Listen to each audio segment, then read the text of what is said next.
El síndrome de Guillain-Barré es un trastorno neurológico el cual comienza con un antecedente de un tipo de infección bacteriana o viral. Después de este proceso infeccioso, nuestro cuerpo, nuestra respuesta inmunológica queda activado. Y una vez que queda activado, empieza a desarrollarse una autoinmunidad.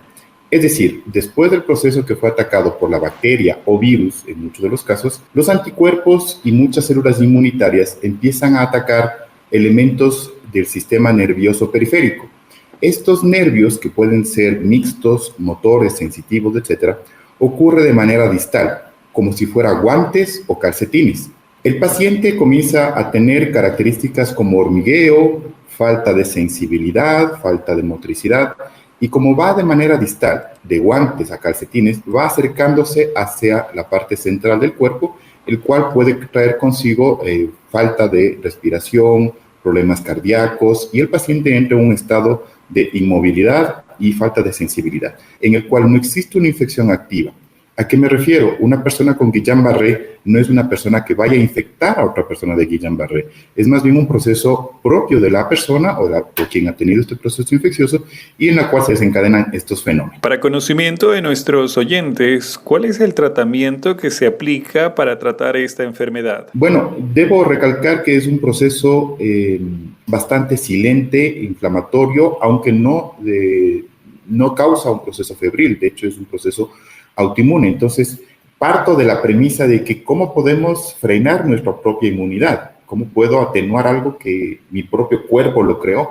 Entonces, en ese parámetro, pues yo indicaría que existen varias terapias un poco para atenuar la inmunidad, es decir, que mis anticuerpos no ataquen a mi parte periférica. Recordemos que el nervio tiene una envoltura, digamos como un cable de electricidad que tiene una envoltura plástica. En este caso tengo una envoltura que se llama mielina.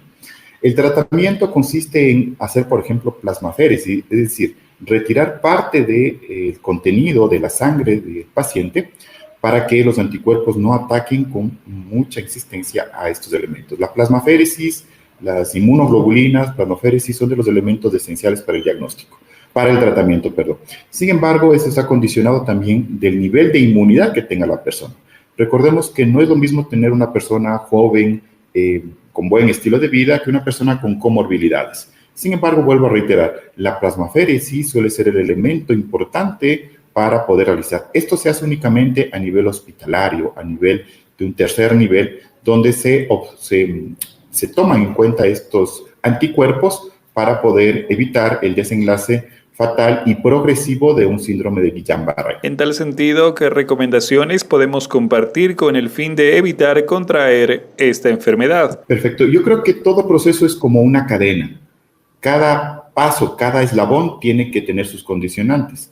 Yo creo que el primer punto, la puerta de entrada, es el consumir alimentos, cocinados de manera adecuada, correcta, limpia, higiénica. Lo segundo es un lavado de manos correcto. Eso es un hábito que debería persistir en una etapa post-COVID, el lavado de manos, la higiene en los alimentos, el cocinar de manera adecuada a estos, el detectar enfermedades que puedan vacunarse previamente a un proceso de desenlace, por ejemplo, en nuestros adultos mayores, influenza o neumococo, por ejemplo, es una manera un poco de precautelar también otros procesos agresivos. El uso de mascarillas, yo creo que está condicionado por algunos elementos, básicamente en personal sanitario, quienes tienen contacto con pacientes, pero comenzaría con esas 4 recomendaciones para evitar esto. Y sobre todo, creo que vale la pena decirlo, y es un mensaje también, es estar informado de fuentes adecuadas. Recordemos que muchas veces hemos tenido infodemias sobre elementos peligrosos que se generan entre las comunidades, pero cabe recalcar que la higiene en alimentos, la higiene respiratoria, el poder acudir a su profesional de manera adecuada, rápida, lleva a desenlaces buenos si son detectados a tiempo. También es importante dar a conocer cuáles son los síntomas que presenta una persona que ha contraído esta enfermedad. Sí, bueno, un paciente que ha tenido síndrome o que se sospecha de síndrome de Guillain-Barré no necesita ser aislado, pues la persona que tiene Guillain-Barré no va a contagiar a otros de Guillain-Barré. Yo parto desde la premisa de esta cadena que es comenzar inicialmente desde una buena elementos de protección digestiva y respiratoria. Entonces, el paciente debe estar consciente de que su propio cuerpo es quien está creando esta enfermedad.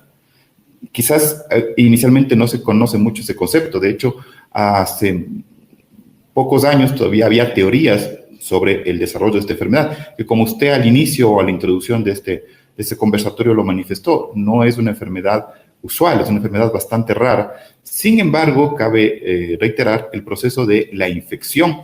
Eso se debería evitar. Eso se debería evitar. Una vez manejado este tema, pues no debería haber otros elementos. Hay un componente genético importante. Perú ha manejado algunas alertas al respecto.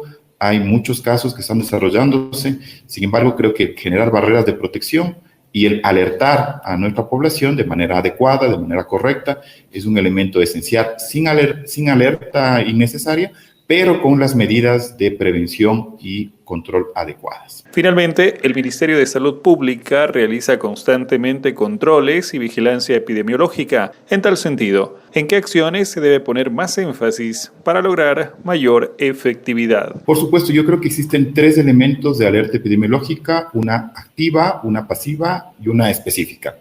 Cuando me refiero a una vigilancia activa, es decir, buscar los casos, es decir, ya se presentó la patología y antes que cometa alguna situación identificar de manera adecuada el paciente y llevarlo con protocolos adecuados que tenemos en este país a el manejo correcto.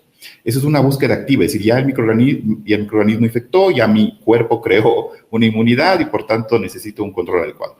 La búsqueda pasiva es buscar los elementos en los cuales no han ido al centro de salud, sin embargo, de alguna otra manera están llegando y identificar grupos susceptibles, es decir, en un tipo de prevención en la cual se otorgue lo necesario para buscar focos sensibles en la población. Y lo tercero sería hacer un barrido epidemiológico, digamos molecular inclusive, identificar con laboratorios los elementos en los cuales esto se ha dado.